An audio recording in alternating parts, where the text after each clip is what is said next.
అంటే ఇక్కడ దేవుణ్ణి అపార్థం చేసుకోవటానికి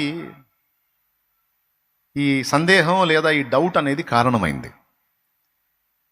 మనలో ఎప్పుడైతే ఈ డౌట్ సందేహం పుట్టిందో వాడు ఎంటర్ అవుతాడు.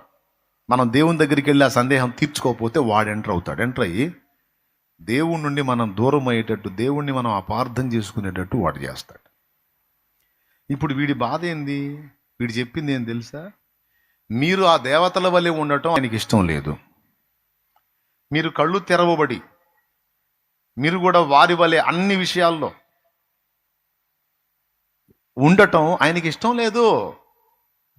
మీరు ఈ పశువుల్లాగా దిగంబరులుగా ఈ కళ్ళు మూయబడిన స్థితిలో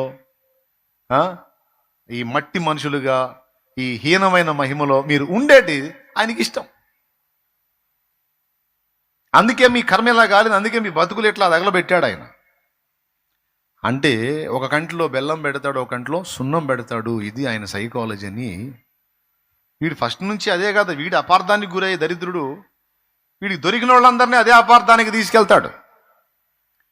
ఇప్పుడు కొన్నిసార్లు బాగా బతుకుతుంటే కష్టాలు వచ్చిన వాడి దగ్గరికి వచ్చి, నువ్వు నీతిగా నిజాయితీగా బతిగా నీకేం ఒరిగిందిరా, కష్టాలు ఎక్కువైపోయినాయి, దమ్మిడికి జల్లని స్థితికి వచ్చావు, తీవాయి నీతి లేదు, న్యాయం లేదు, ధర్మం లేదు, మంచి లేదు, చెడ్డలేదే. ఒక కవి రాశాడు, ఏమిటి లోకం పలుగాకుల లోకం అని. మనసన్నది వట్టి పిచ్చి, మమతన్నది మరో పిచ్చి, ఎన్ని పిచ్చి తన మన త్రోసిపుచ్చి అనుభవించు తెగించి. అది వాడు రాసిన పల్లవి. ఏందిరా లోకాన్ని లెక్క చేసేది? పలుగాకుల లోకం. మనం బాగున్నా ఏడుస్తారు, బాగలేకపోయినా, బాగుంటేనేమో కాకుల్లా కేకలేస్తారు ఏడిసి, బాగలేకపోతే అపహాస్యం చేయడానికి మళ్ళీ కాకుల్లాగా అంతా గుంపు కట్టి మన మీద కేకలేస్తూ ఉంటారు. మనం బాగున్నా ఏడిపే వాళ్ళతో, మనం బాగలేకపోయినా వాళ్ళని లెక్క చేసేది ఏంది? మనసన్నది వట్టి పిచ్చి, మమతన్నది మరో పిచ్చి. మనసు మమత అంటాం కదా, అవి రెండు పిచ్చిరా బాబు. తన మన త్రోసిపుచ్చి అనుభవించు తెగించి. ఏంది వాళ్ళని పట్టించుకునేది ఏంది? దేవుడు అంట, దెయ్యం అంట, సమాజం అంట, మంచి అంట, నీతి అంట, న్యాయం అంట. న్యాయానికి కూడలేదురా. ఈ డైలాగులన్నీ అట్లా వాడు పుట్టించినాయి. ఇప్పుడు ఈ మంచిగా జీవించిన వాడికి ఇలాంటి ప్రతికూలతలు ఎదురైనప్పుడు, వాడి మనసులో ఇలాంటి ఆలోచనలు పుట్టినప్పటికి ఏమవుతాడు? వాడు ఖచ్చితంగా ఆ రూట్కి వెళ్తాడు. నిజమే, నేను ఎంత నీతిగా ఎంత నిజాయితీగా ఉన్నాను, అంత ఇబ్బందులు పాలయ్యాను, ఇవన్నీ తీసి అవతల పడేసి తెగిస్తా, ఏదైనా చేస్తా నా ఇష్టం అని వాడు దయ్యం యొక్క నడిపింపు కిందికి వెళ్ళిపోయి విచ్చలవిడిగా వెళ్ళిపోయి చివరికి వాడినే నాశనం చేసుకుంటాడు. ఇలాంటి పరిస్థితులు ఉన్నాయా లేవా సమాజంలో? నాకు చెప్పండి. నేను ఎంత నీతిగా నిజాయితీగా కాపురం చేస్తుంటే నన్ను ఇంతగా అనుమానిస్తున్నాడు ఈ దరిద్రుడు. చేస్తే ఏం చేస్తాడు? నేను పతివ్రత సాధ్వి శిరోమణిలాగా బతుకుతున్నా, వాళ్ళ పేర్లు పురాణాల్లోకి ఎక్కినాయి, నా పేరు ఎక్కల, అంతే తేడా. నేను అంత పర్ఫెక్ట్గా బతుకుతున్నా, అంత బాగా బతుకుతుంటే నాకు లేనిపోయినవన్నీ అంటగడుతున్నారు. ఇంకా నేను ఎందుకు బతకాలి నిజాయితీగా? వాళ్ళు అన్నట్టే బతికి చూపిస్తాను, తెగించి చెడిపోయిన బ్రతికే బ్రతుకుతానని కొంతమంది వాళ్ళు వీళ్ళు అన్నారని తమను తాము నాశనం చేసుకునేటట్టు తప్పుడు జీవిత నడిపింపులకు వెళ్ళిపోయారు. ఉన్నారా లేరా? ఎంతమంది ఒప్పుకుంటారు కరెక్టేనన్నా? దేవుడిని నమ్ముకుంటే నాకు అన్ని కష్టాలే, నాకు ఈ దేవుడు వద్దు అని విసర్జించిన వాళ్ళు ఉన్నారు. ఇవన్నీ నేను ఎందుకు చెప్తున్నానంటే, దేవా నాకెందుకు ఈ పరిస్థితి అని నీవు దేవుణ్ణి ప్రశ్నించి దేవుని దగ్గర సమాధానం పొందకపోతే శత్రువు ఖచ్చితంగా నిన్ను శోధించి నిన్ను పాపం వైపు, పతనం వైపు, నిన్ను నువ్వే నాశనం చేసుకునే దాని వైపు నడిపిస్తాడు. అందుకే ఈరోజు మొదటి పాఠంగా నీకు ఏర్పడే సకల ప్రశ్నలకు దేవుని దగ్గర సమాధానం ఉంది కనుక ప్రతి సందేహానికి నువ్వు దేవుని ముందుకెళ్ళి దేవునిని అడిగి నీవు సమాధానం పొందవచ్చు. ఖచ్చితంగా అదే నువ్వు చేయాల్సిన పని. మొదటిది, అసలు ఏం చేయాలని మనల్ని ఈ మట్టి లోకంలో మట్టి శరీరంతో పుట్టించాడు? పుట్టించటమేమో అందరికంటే అధోగతిలో పుట్టించాడు, హెచ్చించటమేమో అందరికి పైన నిలబెట్టడానికి ప్లాన్ చేశాడు. ఎందుకయ్యా నాకింత దరిద్ర బతికిచ్చావు, నన్నెందుకు ఇంత కిందికి నెట్టావు, నన్నెందుకు ఇంత దిగజార్చావు, నన్నెందుకు ఈ స్థితిలో ఉంచావు, నాకెందుకు ఇంత పరిస్థితి అనుమతించావంటే అందరికంటే నిన్ను హెచ్చించాలనుకుంటున్నానని చెబుతాడు అడిగితే. కానీ అడగం కదా, అంతా మనమే సనుక్కోవటం, మనమే కొనుక్కోవటం, ఎందుకు అనుకోవటం, ఏదో ఒకటి చేసుకోవటం,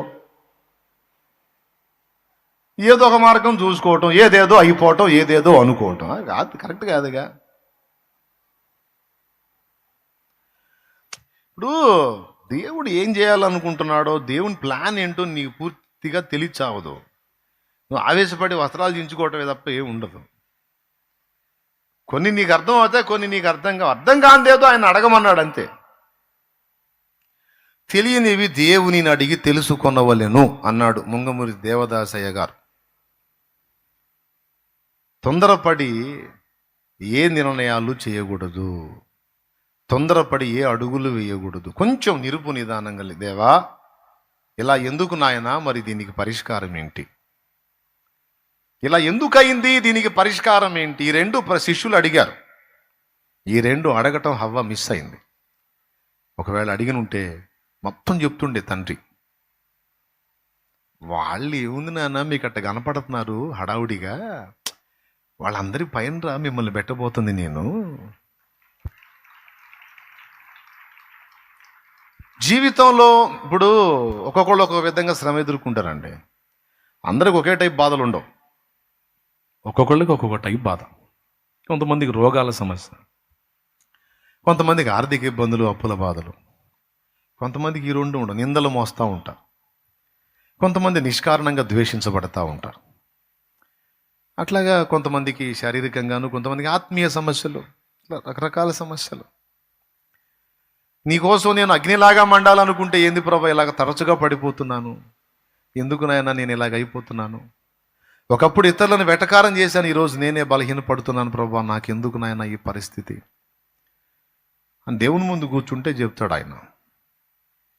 కానీ ఎందుకనే ప్రశ్న పుడుతుంది, కానీ దానికి కారణం ఏంటి, దానికి పరిష్కారం ఏంటి అనేది మనిషి వెతుక్కోకపోతే ప్రమాదంలో పడతాడు. అంత ఒక్కటి మీకు అర్థం కావాలని చెప్తున్నాను. దేవుని కార్యాలన్నీ నీకు తెలియవు, దేవుని భవిష్యత్తు సంకల్పం, భవిష్యత్తు ప్రణాళిక నీకు తెలియదు.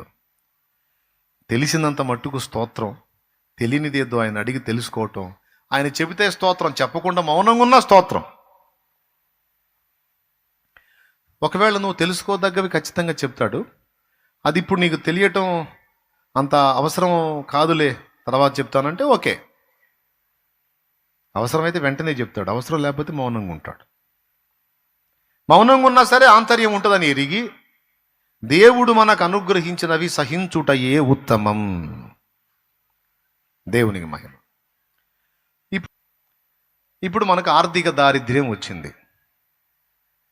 ఆర్థిక దారిద్ర్యాన్ని అనుభవిస్తున్నప్పుడు, అప్పుల మీద అప్పులు కుప్పలైపోతున్నప్పుడు, ఎన్ని తిప్పలు పడ్డా విడుదల కలగనప్పుడు, అసలు ఎందుకు ఇలా కొండల్లాగా పెరిగిపోయింది, అసలు సమస్య ఎక్కడొచ్చింది, ఎందుకు అనేది కూర్చొని ఆలోచించాలి. అర్థం కాకపోతే దేవుని ముందుకు రావాలి.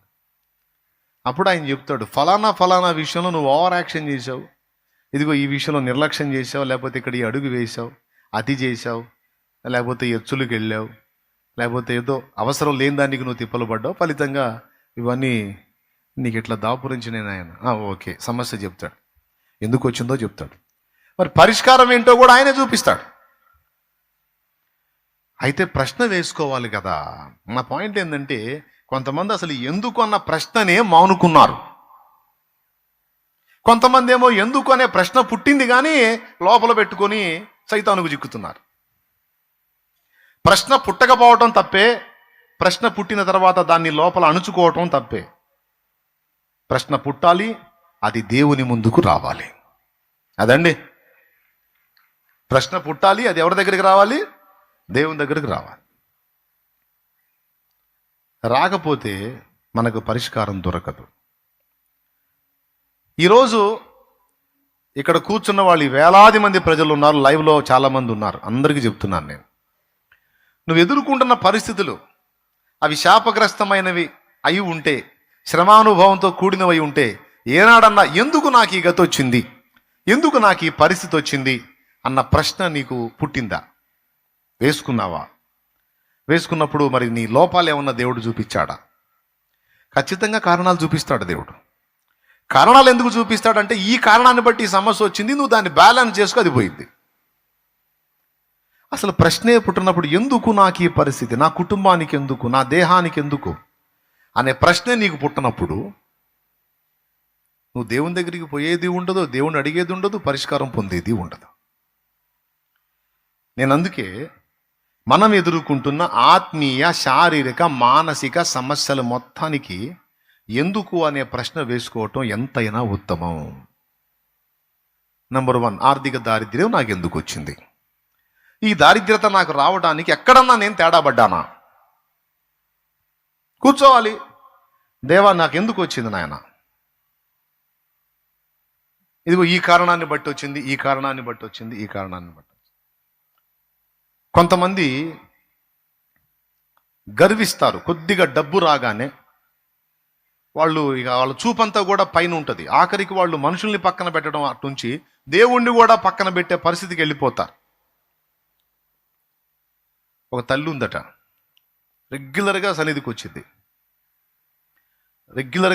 వచ్చింది, రోజు ప్రార్థన చేసిద్ది, అయ్యగారికి ఉపచారం చేసిద్ది, మంచిగా మందిరం ఊడ్చిద్ది. పెద్ద తల్లి పాపం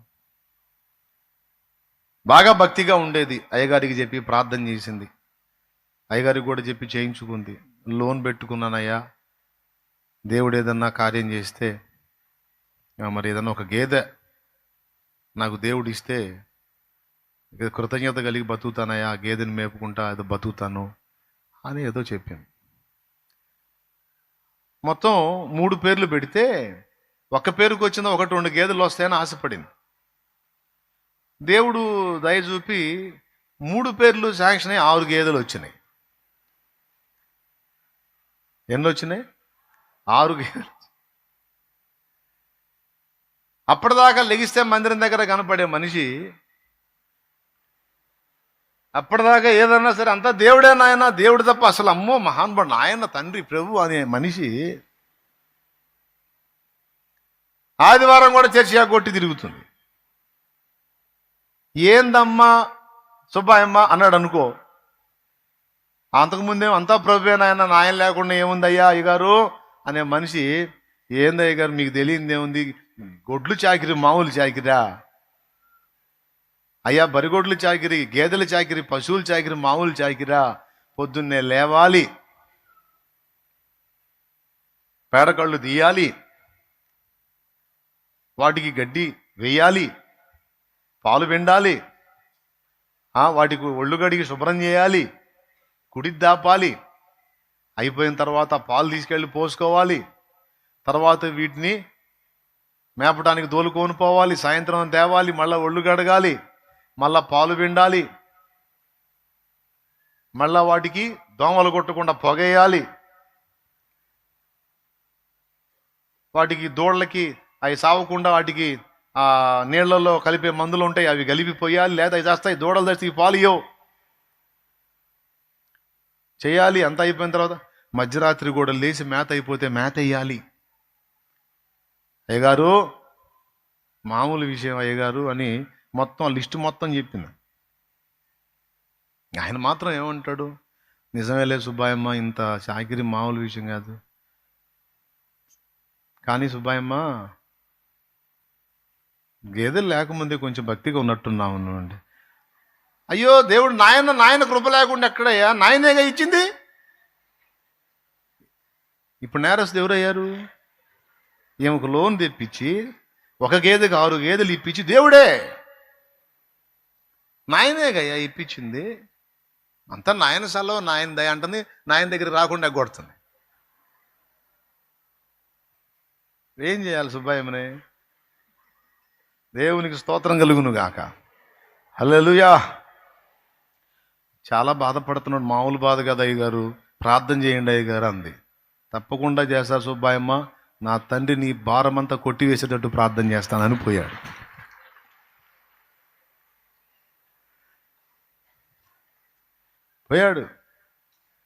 ఇప్పుడు కొడుకులు ఉన్నారు, కోడళ్ళు ఉన్నారు, అందరూ ఉన్నారు, ఎవరిని చేయని ఇట్లా అన్ని సుబ్బాయమ్మ అడ్డం పడి చేస్తుంది. కొడుకున్నట్టున్నాడు, మరి గేదెల్ని తోలకెళ్ళి మేడం అబ్బే వాడి పొంద వాడికి ఏం తెలుసా, వాడు పిల్లోడు అయితే వాడు గాడిదలాగా ఉన్నాడు. వాడు పిల్లోడేంది పెళ్లి కూడా చేస్తే కోడలు ఉంది కదా పాలు ఇదే అబ్బే సగం పాలు వదిలిపెట్టిదయా. నేనంటే పెద్దదాన్ని అనుభవం కలిగింది, మొత్తం పిండుతా.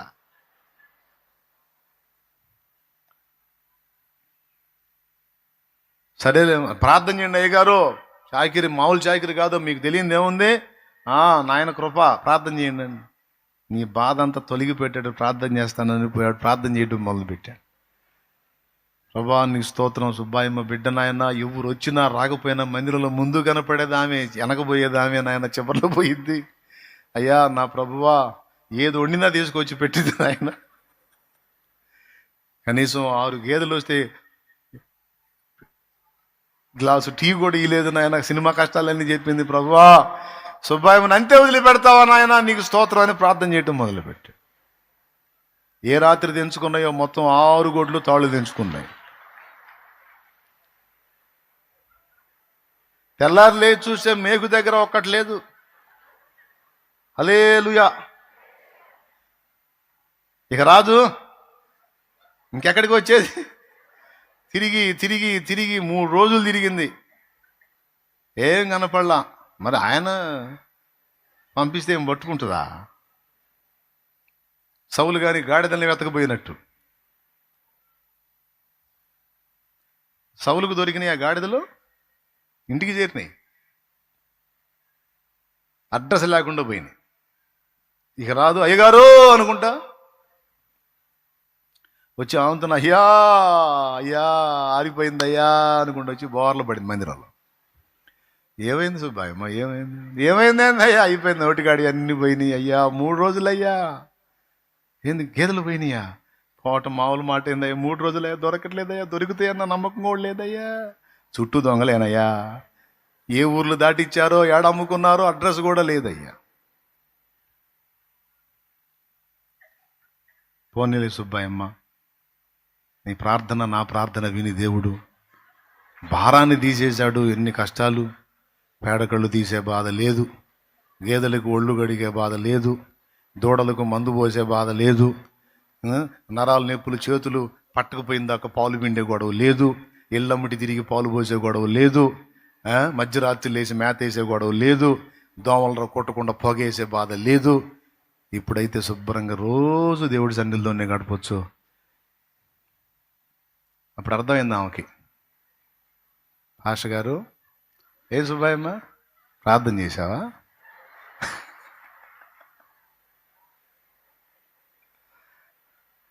నువ్వేగా చెప్పింది ఈ బాధ దేవుడు మరి చూడాలా, ఈ బాధ మరి ఎన్ని బాధలయ్యా నాకు అన్నావుగా, మరి నా ఆత్మీయ బిడ్డ బాధపడితే నేను ఎట్ట తట్టుకుంటాను? నీ బాధలన్నీ పోవాలని చేశాను, మొత్తం పోయినాయి. గేదెలే కానీ బాధలు అయిపోతే ఉండవు ఇక బాధలు. నీకు దండం పెడతానయ్యా, అయ్యా దండం పెడతా. గేదెలు పోయినాయి అంటే బ్యాంకు వాళ్ళు ఊరుకోరుగా, సబ్సిడీ అంటే వదిలేస్తారు కానీ మొత్తం వదిలిపెట్టరుగా. లోను కట్టాలయ్యా, అయ్యా ప్రార్థన చేయ్యా. ఇంకొదిలిపెట్టినయ్యా మందిరం, ఇంక దేవుడేనయ్యా. పిల్లలకి మరి వాళ్ళకి చేత కదా, ఇంకా అబ్బే ఇంకా నేను ఒప్పుకోనుగా, ఎద్దుల్లాగా ఉన్నారు వాళ్ళకి చేత, కూర్చొని దున్నలు తింటా అస్సలు. ఇంకా నేను అసలు మాట్లాడే పని లేదే. ప్రభువా సరే మోకాళ్ళే ప్రార్థన చేద్దాం. మోకాళ్ళు ఇద్దరు తల్లి ఆ తల్లి దైవజన్, ప్రభా తల్లి అల్లాడిపోతుంది నాయన, పిల్లల నోటికాడి ప్రభా సాయం చేయను ఆయన, దయచూపు నా ప్రభావం ప్రార్థన చేశారు. సాయంత్రాన్ని కొడుకు కబురు తీసుకొచ్చాడు మందిరంలో సుబ్బాయమ్మ దగ్గరికి, అమ్మోయ్ గొడ్లు వచ్చింది రావే అనుకుంటూ వచ్చాడు. యాడికి వచ్చేది గాడిదలాగా ఉన్నావు నువ్వు నీ భార్య, బా చెప్పు తీసుకొని కొడతాయి, అమ్మాయి అని వచ్చావంటే కొడుకు రాలిపో బా అందే. ఏమైంది నీకు అంతలావని ఏడిస్తేవి, గొడ్లు పోయినాయి, నేను రానురా, నాకు మందిరం చాలు. పెడితే అయ్యగారు ఒక మొదలు పెడతాడు, తినేడే బతుకు, నాకు ఆ గొడ్లు వద్దు, ఆ చాయ్కి వద్దు, మీకు తలకాయ వద్దు, పోయినా జస్ట్ మీకు పరిస్థితులు. ఇప్పుడు కొన్ని దరిద్రాలు వచ్చినాయి అంటే ఎందుకు వచ్చినాయి? జస్ట్ గేదెల మీద పోల్చి మీకు ఎగ్జాంపుల్ చెప్పాను. ఇప్పుడు సుబ్బాయమ్మను చూసి హి అన్నావు, వెంకాయమ్మ నీ సంగతి ఏంది? సుబ్బాయమ్మ ఓకే, వెంకాయమ్మ మరి నీ సంగతి ఏంది వెంకాయమ్మ? ఒకసారి ఆలోచించండి. ఏదైనా ఒకటి మనకు ఎదురయ్యింది, ఏదైనా ఒకటి మనం ఫేస్ చేశాము అంటే అది అనవసరంగా రాదు. జస్ట్ పల్లెటూరి ఎగ్జాంపుల్ మీకు చెప్పు ఉండొచ్చు. పల్లెటూరులో పశువుల వ్యవహారం పట్టణంలో ఉన్న వ్యక్తికి తగ్గ స్థాయిలో ఉన్నాయి, వాళ్ళకున్నాయి, ఎవరికి ఉండే వాళ్ళకున్నాయి. నీకు ఏదైనా పరిస్థితి విషం ఇస్తే అది ఎందుకు వచ్చింది? నీ ఇంటికి ఆ శాపం ఎందుకు వచ్చింది? నీ భర్తకు ఆ పరిస్థితి ఎందుకు వచ్చింది? నీ పిల్లలకు ఆ పరిస్థితి ఎందుకు వచ్చింది? నీకు ఆ పరిస్థితి ఎందుకు వచ్చింది? ఆలోచించాలి కదా. దేవుని ముందు కూర్చోవాలి కదా. ఏందా ఎక్కడ తేడా పడ్డాను, ఎందుకు ఈ గతి పట్టిందంటే మౌనంగా కనిపెడితే దేవుడే నీకు చూపిస్తాడు. మనం దేవుడి ముందుకు పోవాలి అంటే మనకు తెలిసింది ఒకటే, పోయి 4 మాటలు మొత్తుకోవటం, ఇంకా పరిగెత్తుకుంటూ రావటం కాదు కాదు కాదు. నిరుపు నిదానం కలిగి, మనో నిదానం కలిగి కూర్చోవాలి దేవుని ముందు. నడిపింపు వచ్చినంత వరకు ప్రార్థన చేయాలి, ప్రార్థన ముగించి మౌనంగా కూర్చోవాలి. అది చెయ్యరు చాలామంది. ఎక్కడ మరి ప్రపంచం మొత్తాన్ని ఉద్ధరించొద్దు, పోవటం, వేషం తీసుకోవటం, ప్రభువా స్తోత్రం అయ్యా అని మొదలుపెట్టి అడుక్కొని అంతా అయిపోయి ఆ బేషన్ బోర్లేసి ఇంక పరిగెత్తుతూనే ఉంటారు. అసలు అది కానే కాదు పద్ధతి. నువ్వు ఎక్కడ లేని ప్రశాంతత దేవుని రెక్కల నీడలో ఉంది కనుక దేవుని దగ్గరికి వెళ్ళినప్పుడు నువ్వు హర్రీబుర్రిగా లేదా హర్రీబర్రీగా గేదెగా నువ్వు చేయవాకు. బర్రె లేదు, గేదె లేదు. నువ్వు దేవుని పాదాల దగ్గరికి వచ్చినప్పుడు ప్రశాంతంగా మనోనిదానం కలిగి. దేవదాసయ్య గారు ఏం చెప్తాడో తెలుసా? 7 మెట్ల ధ్యానం అని చెప్తాడు. అందులో మొట్టమొదటిది మనోనిదానం. మనోనిదానం అంటే ఏంటో తెలుసా? మనస్సుని నిమ్మళపరుచుకొనుట. దీపం గాలికి కదిలినట్టు కదులుతుంటుంది మన మనస్సు. ఎప్పుడైనా సరే దేవుని దగ్గరికి వెళ్ళి ప్రార్థనకి వెళ్ళినప్పుడు మనోనిదానం చాలా ముఖ్యం. నువ్వు దేవుని దగ్గరికి వెళ్ళి కూడా టెన్షన్ చేస్తే ఎట్లా? మనుషుల దగ్గర టెన్షన్ ఫీల్ అవుతున్నావు, తీసే. దేవుని దగ్గరైనా నువ్వు ప్రశాంతంగా ఉండాలి కదా. సో దేవుని దగ్గరికి వెళ్ళి మనోనిదానం కలిగి ముందు నిర్మలంగా కూర్చోవాలి. తర్వాత ప్రార్థన ఆ ఫీల్ వచ్చినప్పుడు మోకాళ్ళుని చేయగలిగిన నడిపింపు వచ్చినంత వరకు ప్రార్థన చేయాలి. ఆ నడిపింపు ఆగిపోయినప్పుడు ఇక నిమ్మలంగా కూర్చొని కనిపెట్టాలి.